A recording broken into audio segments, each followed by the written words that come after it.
उद्धव ठाकरे, आदित्य ठाकरे आणि वरुण सरदेसाई यांच्या नेतृत्वाखाली आम्ही युवा सेनेने निवडणुका लढवल्या आणि त्यांना विजय भरवसा प्राप्त झालाय।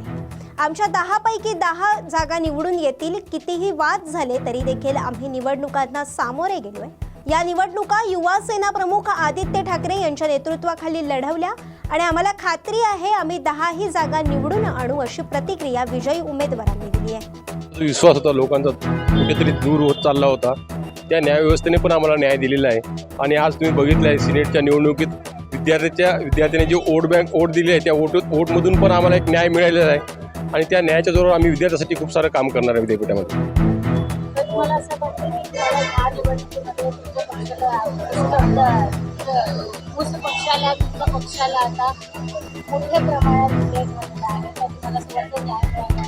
नक्कीच न्याय मिळाला आहे, कारण जवळपास 77 विधानसभा या मुंबई विद्यापीठाच्या अंतर्गत येतात आणि त्यामधले जास्तीत जास्त वोटर या इलेक्शनमध्ये त्यांनी सहभाग घेतलेला आहे।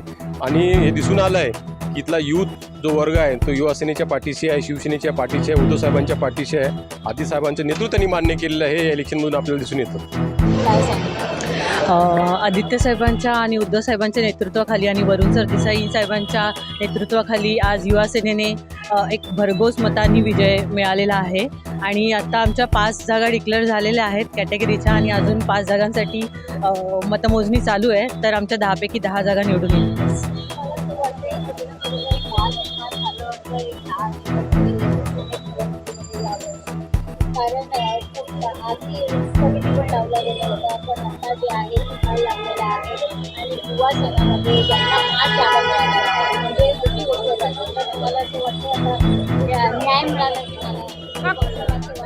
बोला। खऱ्या अर्थाने आम्हाला न्याय मिळालेला आहे असं आम्हाला वाटतं। कितीही वाद झाले तरी त्या वादांना सामोरं जात त्या अडचणींवर मात करत आज मुंबई विद्यापीठाच्या निवडणुकांना आम्ही मतमोजणीला सामोरं गेलो, निवडणुकांना देखील तशाच पद्धतीने आम्ही सामोरं गेलो होतो। आणि आज खऱ्या अर्थाने जर आपण बघत असाल तर खुल्या राखीव प्रवर्गातले 5च्या 5 उमेदवार जवळपास जिंकलेले आहेत। फक्त ऑफिशियल त्यांचं डिक्लेरेशन बाकी आहे आणि आम्हाला सांगताना आनंद वाटतो की गेल्या वेळेला मुंबई विद्यापीठाचे जेव्हा सिनेट निवडणुका होतात तेव्हा आम्ही 10च्या 10 उमेदवार हे निवडून आलेलो होतो आणि मुंबई विद्यापीठावर सन्माननीय युवा सेना प्रमुख शिवसेना नेते आदित्यसाहेब ठाकरे यांच्या नेतृत्वात लढत असताना आम्ही हा घवघवीत यश मिळवलेलं होतं।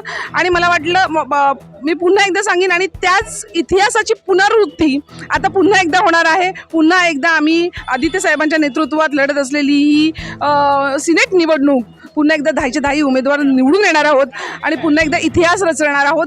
पुन्हा एकदा विद्यार्थ्यांसाठी जोमाने कामाला लागणार आहोत। पुन्हा एकदा विद्यार्थ्यांचे प्रश्न सोडवण्यासाठी आम्ही अग्रेसर असणार आहोत। अवकाळी पावसाच्या तडाख्यामुळे सोयाबीन पीक पाण्याखाली आली असून सध्या सर्वत्र सोयाबीन पीक काढण्याचं काम जोरात सुरू आहे। मंगळवारी रात्री झालेल्या पावसामुळे बुधवारी दुपारी परत बुधवारी रात्री 12-10च्या दरम्यान पाऊस झाला, त्यामुळे सोयाबीन शेतीचे नुकसान झाले असून 2 एकर सोयाबीन आमचे नुकसान झालेले आहे। तरी प्रशासनाने पंचनामा करून मदत करावी ही विनंती आहे। सदर वावरामध्ये जो 2 एकर सोयाबीन होती, साधारणपणे आपण एकरी 10 जर ॲव्हरेज पकडलं तरी 80 किंवा 1 लाख रुपयाचं असं नुकसान झालेलं आहे। तर प्रशासनाला ही विनंती आहे का त्यांनी तात्काळ पंचनामा करून आम्हाला जास्तीत जास्त मदत करावी व या संकटापासून आम्हाला वाचवण्याचा प्रयत्न करावा ही शासनाला नम्र विनंती।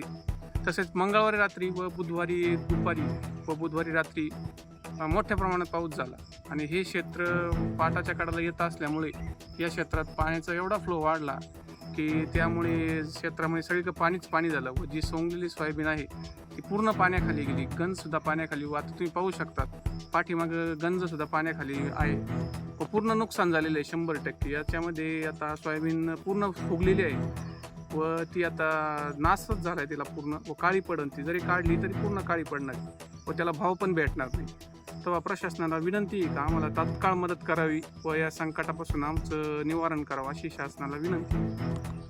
जिल्हा निवडणूक विभाग प्रभारी तथा ग्रामविकास पंचायत राज कामगार विभाग मध्य प्रदेशाचे मंत्री प्रल्हाद सिंग पटेल यांच्या वाहनाला वणीत अपघात झाला असून मंत्री पटेल यवतमाळ जिल्ह्याच्या वणी तालुक्यामध्ये दौऱ्यावर असताना वणी शहरात त्यांच्या ताफ्यातील गाडीचा अपघात झालाय। मात्र सुदैवाने कोणतीही दुखापत झाली नाहीये.